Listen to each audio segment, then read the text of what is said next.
Menya. Nelson Mandela proves people wrong. How did you get the racist guards to treat you with respect? You're in prison and you said, I will only respond to the name Mandela or Mr. Mandela. Sobanukirwa. You must fight the battle for dignity. Wige. On the very first day you go to jail. Really? And that's what we did. Byose mu kiganiro ibihe n'amateka. I have a dream. Ni ikiganiro gitambuka buri wa gatandatu kuva saa 9 z'amanywa. Ikiganiro gikorwa na Uzimarire kuri Radio Ikosora. Ikosora Radio.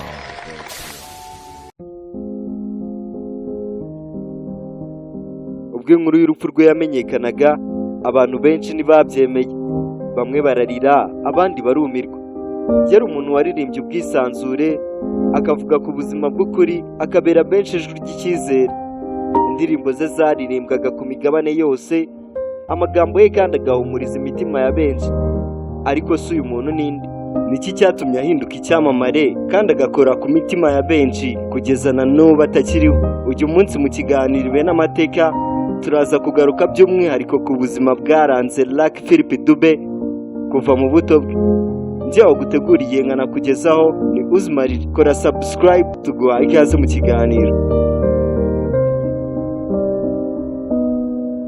Tariki ya 18 Ukwakira 2007 ni itariki itazibagirana mu mitwe y'abakunzi b'injyana ya reggae n'abakunzi ba muzika muri rusange. Itariki nk'iyi 2007, tariki 18 2007 Ukwakira nibwo hasakaye inkuru ibika urupfu rwa Lucky Philip Dube, umwe mu bagabo bari bakomeye ku isi muri rusange.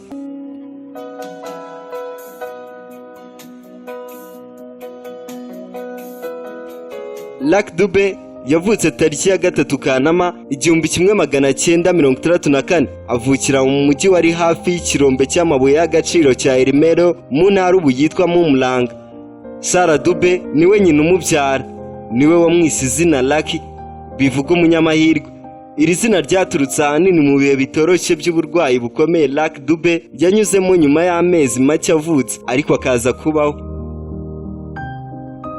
Inkomoko y'iri zina yavuzweho byinshi, aho televiziyo ya CNN yivuga ko izina Lucky byaturutse ku kuvuka kwe mu buryo bugoranye, kuko yavutse ari inda ivuyemo itagejeje igihe cyo kuvuka, ariko Lucky akabaho. Inkomoko y'iri zina yavuzweho byinshi, aho televiziyo ya CNN yivuga ko Lucky byaturutse ku kuvuka kwe mu buryo bugoranye, kuko yavutse ari inda ivuyemo itagejeje igihe ariko akabaho. Hamwe n'abavandimwe be babiri, Tandi ndetse na Patrick, barezwe na nyirakuru mu gihe nyina babyara yamaraga igihe kinini atari kumwe nabo yagiye gushaka imibereho.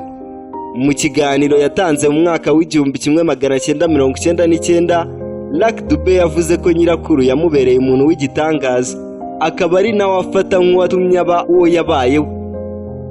Lucky Dube yakuze afite inshingano zo gutunga umuryango we wari ukennye. Akiri muto yakoraga mu busitani, ariko nyuma aza gusanga amafaranga yakoreraga ari make atazamufasha gutunga umuryango we mu hazaza. Yahisemo kujya kwiga kugira ngo azabone amahirwe yo gukorera amafaranga menshi. Ageze ku ishuri, yinjiye muri korali hamwe n'inshuti ze bari barahuriye ku ishuri, bakoze itsinda bise The Skyway Band. Ari ku ishuri nibwo yamenye ibijyanye n'umuryango wa Rastafari, maze yiyemeza kuba umurasta. Ku myaka 18 Lucky Dube ubwo yigaga mu mashuri yisumbuye yategerezaga ibiruhuko bigera kugira ngo ajye gukoresha indirimbo ze za mbere, ariko icyo gihe yakoranaga n'itsinda rya The Love Brothers, ari naryo ryamufashije kuri alubumu ye ya mbere yise Lucky Dube and the Super Soul mu mwaka w'1982. Lucky Dube yagiye arangwa no kwibanda kuri bimwe mu bihe yanyuzemo akiri muto mu gihugu cye mu ndirimbo ze, cyane cyane akibanda ku buzima bwa politike, ivangura ruhu ryari ryaratsikamiye abirabura ku isi by'umwihariko muri Afurika y'Epfo, ibibazo bijyanye na politike, imibanire y'abantu ndetse no ku buzima bw'ikiremwa muntu. Indirimbo ze zigize alubumu ya mbere Lucky Dube ngo ntiyigeze aziyandikira uretse izindi ndirimbo zo kuri alubumu zikurikira iya mbere. kuri alubumu nka Rasta Never Die yasohotse mu mwaka w'1984 niho yagaragarije uruhare runini ku itegurwa ryayo bitandukanye na alubumu yari yarashyize hanze bwa mbere. Lucky Dube yatabarutse afite imyaka 43 gusa. Yaramaze kubaka izina mu muziki w'injyana ya reggae kuko yagiye yegukana ibihembo bikomeye bya muzika ku rwego rwa Afurika ndetse no ku rwego rw'isi yose muri rusange. Muri ibi bihembo twavugamo nka Ghana Music Awards yahawe mu mwaka w'1996 nk'umuhanzi mpuzamahanga w'umwaka, n'igihembo nka World Music Awards icya Serious Reggae Business yahawe nk'umuhanzi ufite alubumu yagurishijwe neza ndetse n'ibindi. Mu myaka 25 yose yamaze aririmba yegukanye ibihembo bigera kuri 20 byose hamwe. Lucky Dube yagiye agaragaza gukunda ndetse no guha agaciro ikiremwa muntu, bitari ibyo yaririmbaga mu ndirimbo gusa ahubwo no mu buzima bwe busanzwe ngo ni bimwe mu byamurangaga, kuko yababazwaga n'akarengane abantu bamwe bagirira abandi. Ubwo yasuraga u Rwanda akigerera ku rwibutso rushinguyemo inzirakarengane za jenoside yakorewe abatutsi rw'i Kigali ku Gisozi, yasohotse atabasha kuvugana n'itangazamakuru kubera ikiniga cyinshi, ahubwo yahise asuka amarira. Kwihangana biramunanira kubera uburyo yabonye inzirakarengane zishwe. Lucky Dube yakoreye ibitaramo bitandukanye mu Rwanda birimo nk'igitaramo cya Festpad ndetse n'ibindi yakoraga mu buryo bw'umwimerere. Yaje mu Rwanda inshuro zigera kuri 3 mu mwaka w'1996, mu 2003 ndetse no mu iserukiramuco rya Festpad ryabaye mu mwaka w'2006, umwaka umwe mbere y'uko atabaruka tariki ya 18 Ukwakira mu 2007. Lucky Dube yavugaga ko yemera Imana imwe gusa. Kuba muzi neza ntiyanywaga itabi ndetse n'ibindi bisindisha, yubahaga umwimerere ndetse n'umuco bya buri muntu. Yakundaga kugira ati, niba ndi umurasta nkumva ko kugira imisatsi itendera cyangwa se amadrede, kunywa urumogi cyangwa se gusinda nkumva ko aribyo bingira umurasta. Mu by'ukuri ntabwo icyo gihe naba ndi umurasta, ahubwo ndi umurasta kubera ufite imyemerere ikwiriye, wonkwiriye kuba we utunganye. Lucky Dube yakundaga kuvuga ko atemeranwa n'abitwa ko basenga ariko bagashyigikira ibikorwa by'ihohoterwa. Yakundaga bidasubirwaho umuhanzi w'injyana ya reggae Bob Marley.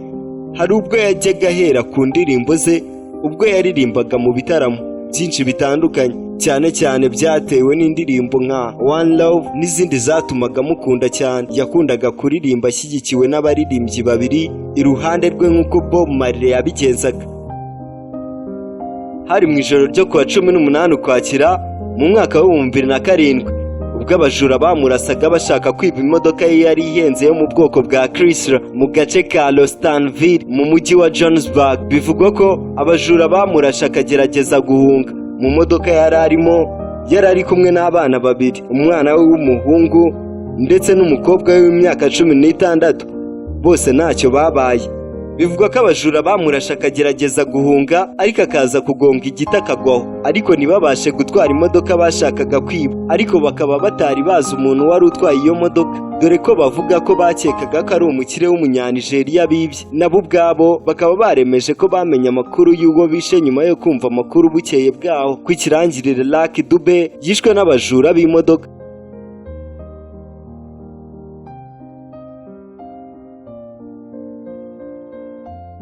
Lucky Dube yasize abana bagera kuri 7 bose. Indirimbo nka Remember Me, Prisoner, Together is One, Romeo and Juliet ni bimwe mu bikorwa yasize inyuma bitazatuma yibagirana. Yapfuye amaze gushyira hanze alubumu zigera kuri 20 zose. Yashyinguwe mu giturage cya Ingogo mu ntara ya KwaZulu Natal tariki ya 28 Ukwakira mu 2007. Ni mu birometero 250 uvuye mu mujyi wa Johannesburg. Yaciyemo aherekejwe n'ibihumbi by'abantu biganjemo abakunzi b'indirimbo ze. Lucky Dube yatabarutse yitegura gufungura igikombe cy'isi cyabereye mu gihugu cya Afurika y'Epfo ku nshuro ya mbere cyari kibereye ku mugabane wa Afurika mu mwaka w'2010. Abantu 5 batawe muri yombi, 3 muri bo bahamijwe ibyaha byo kwivugana Lucky Dube. Tariki ya 31 Werurwe mu 2009 nibwo bakatiwe igihano cyo gufungwa burundu. Mu 2007 ubwo The Guardian yandikaga ku rupfu rwa Lucky Dube, iki kinyamakuru cyatangaje ko Afurika y'Epfo ifatwa nk'igihugu cya mbere cyicirwamo abantu benshi byibura 20,000 ku mwaka. Imibare y'abafatwa ku ngufu, ubujura bw'imodoka ndetse n'ubugizi bwa nabi butandukanye nayo iri hejuru cyane. Lucky Philip Dube ntago azibagirana mu mateka y'isi.